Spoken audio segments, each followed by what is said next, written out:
আমাদের সমাজে অনেক মানুষ আছে নিজের সন্তান হয় না, কোন মাজারে যায় মাজারওয়ালার কাছে সন্তান দোয়া করে, আশা করে, কামনা করে, মাজারে গিয়ে সিজদা করে, পূজা করে, আছে না নাই? সাথে সাথে সে যেই সিজদা শুধু আল্লাহকে নিবেদন করার কথা, সে গায়রুল্লাহকে সিজদা নিবেদন করার কারণে সে শিরক করলো। আর শিরকে যখন লিপ্ত হলো, সাথে সাথে তার সমস্ত আমল বরবাদ এবং তার কোনো নেক আমল আর কবুল হবে না যতক্ষণ পর্যন্ত সে তওবা করে তার ভুলকে স্বীকার করে মেনে আল্লাহর কাছে লজ্জিত হয়ে ক্ষমা প্রার্থনা করে ভবিষ্যতে আর কখনো সে শিরক করবে না, কুফর করবে না, এই মর্মে যখন সংকল্প করে। আল্লাহ তাআলা আমাদেরকে এই ভয়াবহ আমল বিধ্বংসী এবং ইবাদত নেক আমল কবুল হওয়ার ক্ষেত্রে সবচেয়ে বড় প্রাচীরের মতো, দেয়ালের মতো বাধা শিরক এবং কুফর থেকে বেঁচে থাকার তৌফিক দান করুন। আমাদের অনেক ভাই আছি যারা আমরা শিরকে লিপ্ত না কিন্তু কুফরে লিপ্ত। কিভাবে কুফরে লিপ্ত?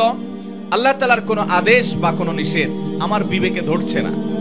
অনেক তরুণ আছেন, অনেক স্কুল কলেজে পড়ুয়া বন্ধুরা আছেন যে কোরআনের কোনো আদেশ নিষেধ সম্পর্কে তিনি নিজের অবজারভেশন, নিজের লজিক, নিজের যুক্তি সেগুলা দিয়ে তিনি মাপার চেষ্টা করেন আল্লাহর আদেশ নিষেধকে।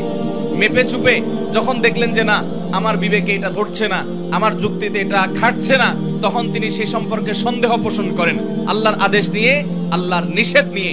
যদি নিজের বিবেক দিয়ে, নিজের লজিক বা যুক্তি দিয়ে আল্লাহর আদেশ নিষেধকে পরিমাপ করতে যায় কেউ এবং তার মধ্যে সন্দেহ তৈরি হয় বা অবিশ্বাস তৈরি হয়, অন্য সব ক্ষেত্রে ইসলাম মানলেও এরকম আল্লাহ তাআলা কোন প্রমাণিত বিষয়কে যদি কেউ অস্বীকার করে বা সন্দেহ পোষণ করে, সাথে সাথে সে কুফরিতে লিপ্ত হলো। এই লোকের আর কোনো নেক আমল কবুল হবে না। কিয়ামত যত নিকটবর্তী হবে ভাইরা আমার, এই কুফর, শিরক গুপ্ত এবং প্রকাশ্য নানাভাবে আমাদের সমাজে অনেক বেশি বেড়ে যাবে। ঘরে ঘরে হবে, জনে জনে হবে, মসজিদে যাবে, অথচ তার অন্তরে আল্লাহর কোনো বিধানের প্রতি কুফরি আছে। সে মনে করে সুদ যে আল্লাহ হারাম করেছেন এটা এই যুগে আর চলে না, এই যুগে হারাম ছাড়া, এই সুদ ছাড়া কি আর চলে? সে মনে করে পর্দার বিধান আল্লাহ দিয়েছেন, এখন কি আর এটা চলে? নারীদেরকে কি আটকায় রাখা যায়? সে মনে করতেছে এটা নারীদের আটকায় রাখার মাধ্যম, সে মনে করছে এটা মানুষের পিছিয়ে পড়ার মাধ্যম। কারণ এই সমস্ত বিশ্বাসের কারণে সাথে সাথে তার কুফরি হয়ে যায় এবং তার ঈমান থেকে সে খারিজ হয়ে যায় এবং তার কোনো আমল কবুল হয় না। আল্লাহ তাআলা আমাদের ঈমানকে শিরক এবং কুফরের এই বিষ বাষ্প থেকে হেফাজতে রাখার তৌফিক দান করুন।